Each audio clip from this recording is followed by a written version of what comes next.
అందరికీ నమస్కారం అండి.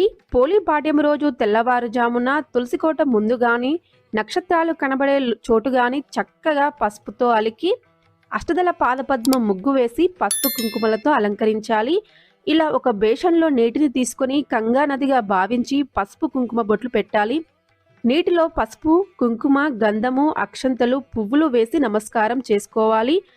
అరటి డొప్పలో వత్తులు వెలిగించి నీటిలో వదలాలి.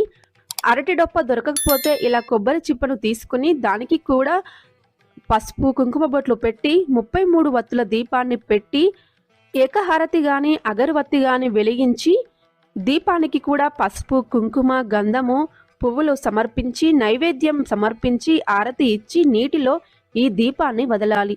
ఇలా దీపాన్ని వదిలితే కార్తీక మాసం మొత్తం పూజ చేసిన ఫలితం కలుగుతుంది. మరిన్ని వీడియోస్ కోసం మన ఛానల్ని సబ్స్క్రైబ్ చేయండి. Thank you for watching.